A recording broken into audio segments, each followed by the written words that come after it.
Hallo und herzlich willkommen bei Gartenzeile.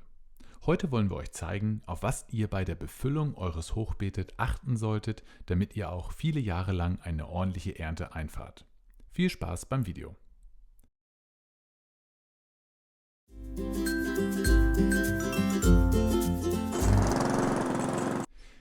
Wie wir euch bereits in einem anderen Video gezeigt haben, haben wir uns ein neues Hochbeet aus Paletten gebaut. Das Video haben wir dir auch noch einmal in der Infobox verlinkt. Nachdem man ein Hochbeet fertiggestellt hat, geht es ans Eingemachte, der Füllung. Und hier gilt, auf die inneren Werte kommt es an. Doch warum ist die Füllung so wichtig? Nun, das hat mehrere Gründe. Die unterschiedlichen organischen Materialien stoßen einen Prozess der Humusbildung an, der das Beet über mehrere Jahre von innen heraus mit Nährstoffen versorgt. Hierbei erzeugt der Verrottungsprozess Wärme, wodurch die Schichtung wie eine Art natürliche Heizung funktioniert. Eben diese Wärme ist auch dafür verantwortlich, dass man im Hochbeet früher mit der Aussaat beginnen kann und zudem meist höhere Erträge hat. Ihr seht also, mit der richtigen Füllung legt man einen wichtigen Grundstein für die nächsten Jahre. Bevor wir euch zeigen, wie ihr das Hochbeet richtig befüllt, noch ein wichtiger Tipp. Ihr solltet das Hochbeet am Boden mit feinmaschigem Kaninchen- oder Kükendraht abdichten, sodass sich keine Wühlmäuse in eurem Hochbeet breit machen oder sogar vielleicht von unten an eurem Gemüse knabbern. Nun geht es aber endlich an die Befüllung des Hochbeetes. In der Regel empfiehlt es sich, das Hochbeet im späten Herbst zu errichten, da man zu der Zeit vermutlich viele nützliche Gartenabfälle hat. Aber auch das Frühjahr eignet sich gut. Zunächst kommt als erste Schicht ein paar grobe Äste und Zweige in das Hochbeet, gefolgt von Hackschnitzeln und Rindenmulch. Alles wird schön festgetreten und verdichtet. Diese Schicht sollte etwa 30–40% des Hochbeetes ausmachen. Diese Schicht dient als Drainage im Hochbeet. Anschließend geben wir die abgestochene Grassode in das Hochbeet mit dem Gras nach unten.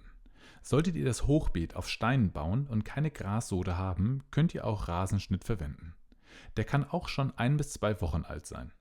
Es folgt eine Schicht Buchenlaub und anschließend noch etwas Schafmist aus unserem Schafstall. Das ist natürlich optional. Auch Pferdemist oder runder Dunk eignen sich hier gut. Solltet ihr selber einen Kompost haben, solltet ihr auch etwas halbfertigen Kompost in das Hochbeet geben. Auch Regenwürmer dürfen gerne mit einziehen. Anschließend haben wir noch Feinkompost besorgt und in das Hochbeet gefüllt. Auch etwas von der ausgehobenen Muttererde haben wir noch mit in das Hochbeet gefüllt. Falls ihr Mutterboden aus dem Garten mit Feinkompost mischen wollt, achtet ruhig darauf, dass sich keine Unkrautsamen in der Erde befinden.